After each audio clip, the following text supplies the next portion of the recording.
धोने वाली बहू। शादी के पहले से ही विभा को कपड़े धोने का बड़ा शौक था। कभी नल के नीचे तो कभी तालाब के पास। अरे मेरी नीली वाली लुंगी नहीं दिख रही है।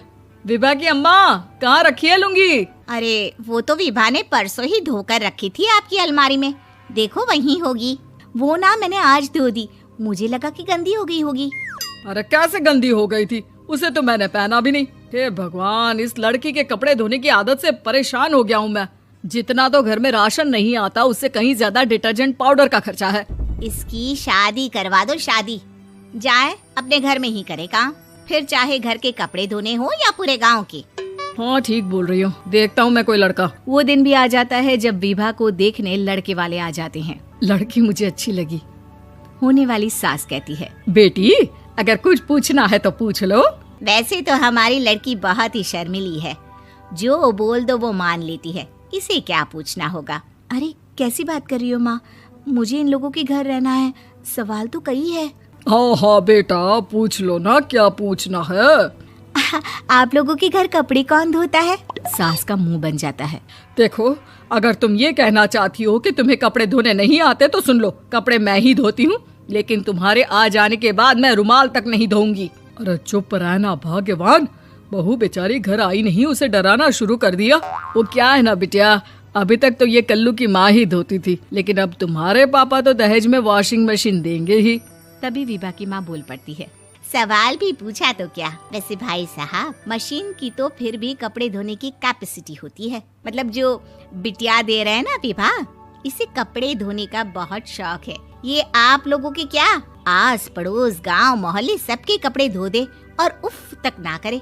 बाहर देखा नहीं आपने कितने कपड़े सूख रहे हैं, सब हमारी बिटिया ने ही तो धोए हैं। बस भी करो ना माँ, शर्म आ रही इतनी तारीफ सुनकर। और तो और एक दाग निकाल कर दिखाओ तो मान जाओ। हाँ अच्छा माफ करना बेटा, मैंने गलत समझा, हमें तो रिश्ता बहुत पसंद है। और ऐसे जुड़ जाता है रिश्ता कपड़े धोने का शौक रखने वाली विभा का। उसकी शादी हो जाती है कोयला फैक्ट्री में काम करने वाले कल्लू के साथ। शादी के बाद अचानक विभा चिल्लाती हुई सास के पास आती है। सासू माँ, अरे सासू माँ कहाँ है आप? ये तो धोखा है, धोखा दिया आप लोगों ने मुझे। इसे ससुर के चक्कर के बारे में पता चल गया। अरे तो उसमें तुझे क्यों धोखा मिला है? अरे नल में पानी नहीं आता, कपड़े कैसे कब धुलेंगे?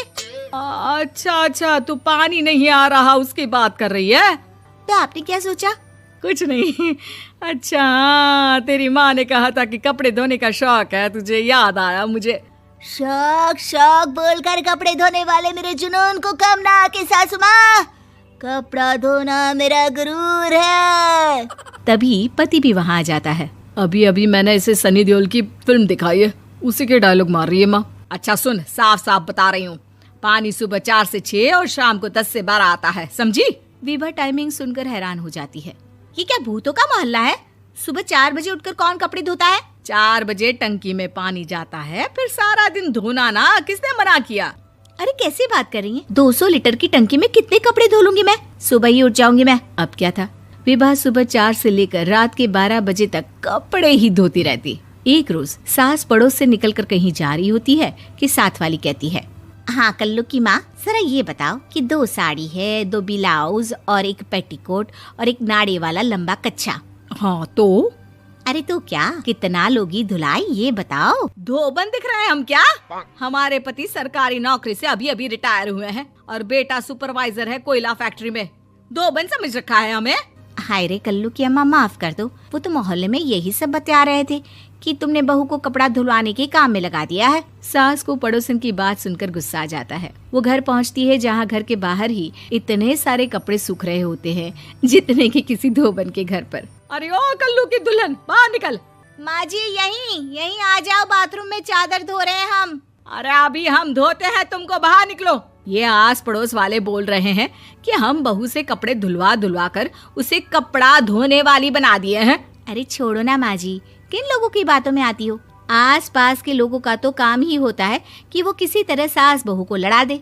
बहू सारे घर के कपड़े धोती है, ये क्या कम है? बोलिए। सास को भी लग जाता है कि वो बहू का ये सनकीपन नहीं छुड़वा सकती, इससे अच्छा है कि खुद ही चुप हो जाए। एक रोज सास और बहू मंदिर जाते हैं, जहाँ सास की साड़ी वहाँ खड़ी भीख मांगने वाली से मिलती है। माँ जी क्या बात है, आपकी साड़ी उस भिखारन से कितनी मिल रही है ना? हाँ हाँ देखो तो, दोनों की साड़ी मिल रही है। क्या बात है कल्लू की अम्मा, तुम खुद को तो अफसर की बीवी बताती हो और ऐसी सिंपल सी प्लेन साड़ी पहनकर घूमती हो। सिंपल और प्लेन नहीं है ये साड़ी। तो क्या सोने के धागे से फूल बने हैं? कुछ भी सासू माँ, कुछ भी। हाँ बने थे इस साड़ी में सोने के धागे से फूल। मेरे पति लेकर आए थे मद्रास से स्पेशली मेरे लिए 10,000 की।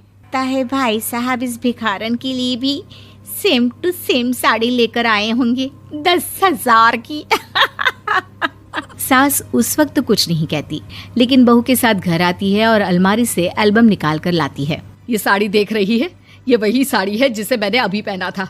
इस साड़ी में ये जो चमकदार फूल दिख रहे हैं ना, ये सोने के धागों से काढ़े गए हैं।